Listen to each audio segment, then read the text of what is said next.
कल नीति आयोग के समक्ष हमारा एक प्रेजेंटेशन हो रहा था और उस प्रेजेंटेशन में मैं देख रही थी कि 2023 में 2023 में जो आंकड़े ज़िले के अधिकारियों के द्वारा ही प्रस्तुत किए जाते हैं, ज़िले के अधिकारियों के द्वारा जो आंकड़े प्रस्तुत किए गए हैं, उन्हीं आंकड़ों पर चर्चा हो रही थी और उसमें ना पूरे छत्तीसगढ़ प्रदेश के विभिन्न जिलों की रैंकिंग की जाती है। इसमें तमाम सारे सेक्टर होते हैं, एग्रीकल्चर है, जेंडर के ऊपर रहता है, देन जितने क्राइम्स हो रहे हैं उस पर रैंकिंग होती है, इस तरह के इलेक्ट्रिसिटी है, पेयजल है, ऐसे बहुत सारे सेक्टर्स हैं जिस पर कि हम अपने डेटा को भरते हैं कि 2023 में हम कहाँ थे और 2025 में तक हमारा क्या पोजीशन बना है। उस डेटा को भरते हैं, उसके आधार पे पूरे प्रदेश भर के ज़िले की रैंकिंग होती है।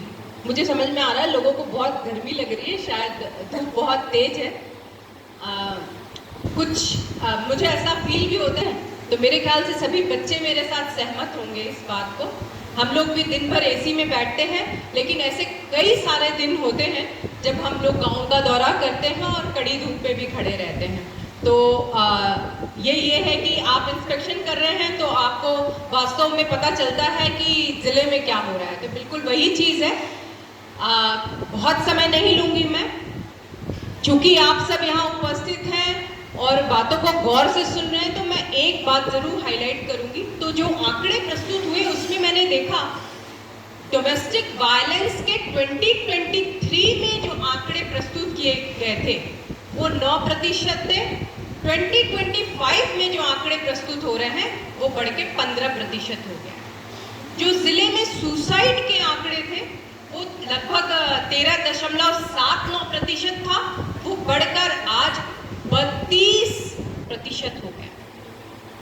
मैं इस बात को इसलिए यहाँ बताना ज़रूरी समझती हूँ कि जो आपका टॉपिक है उसमें बहुत गहराई से मैं नहीं बात करूँगी। जो आपके गेस्ट आए हैं आज और जिन्होंने इस पे PhD की है, वो आपके समक्ष अपने विचारों को रखेंगी और इससे कैसे निकल कर आना है, कैसे उभरना है, कैसे हम अपनी समस्याओं से स्वयं साधन निकाल सकते हैं, उसके बारे में वो चर्चा करेंगी। लेकिन ये जो आंकड़े मैंने आपके सामने प्रस्तुत किए, ये ज़रूर सोचने वाले आंकड़े हैं। ऐसा क्या है जो मेडिकल साइंस ठीक नहीं कर पा रहा है? क्या हम कभी डिप्रेशन में हैं? क्या हम कभी किसी डोमेस्टिक वायलेंस का अपने घर में ही शिकार हो रहे हैं? तो क्या हम इसके बारे में चर्चा नहीं करते? किसी को बताने में हम झिझकते हैं? या हमारा रिजल्ट खराब आता है तो जनरली आपने देखा होगा बच्चे जो हैं वो सुसाइड करते हैं, डिप्रेशन के शिकार होते हैं, स्ट्रेस के शिकार होते हैं, उसका नतीजा ये निकलता है। डेफिनेटली ये सारी चीज़ें कहीं ना कहीं जाके मर्ज होती हैं। मेडिकल साइंस ने बहुत सारा कुछ किया है जिसमें कि आप अपडेटेड भी होंगे, जानते भी होंगे। हमारे पास तमाम ऐसी सुविधाएं आज के परिदृश्य में उपलब्ध है। आप चाहे MRI कराएं, CT स्कैन कराएं, कि एक्सरे कराएं, कि आप नैनो टेक्नोलॉजी के थ्रू अपने अंदर सुधार करवा लें। बहुत सारे प्लास्टिक सर्जरी पॉसिबल है।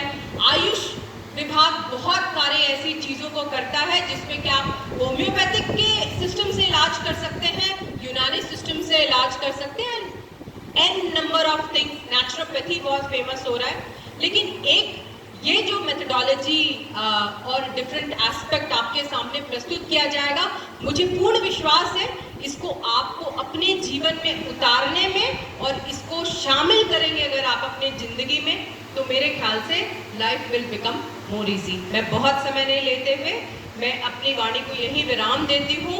आप सभी हम कहीं सुनकर जाते हैं तो उसकी चर्चा ज़रूर अपने सखियों और सहेलियों से करें जो किसी कारणवश आज यहाँ उपस्थित नहीं हो पाई हैं, या ऐसे 4 कॉलेजेस जो यहाँ छूट गए हैं जहाँ के बच्चे यहाँ उपस्थित नहीं हो पाए हैं, उनको भी ये बातें ज़रूर पहुँचाएं। Thank you all so much.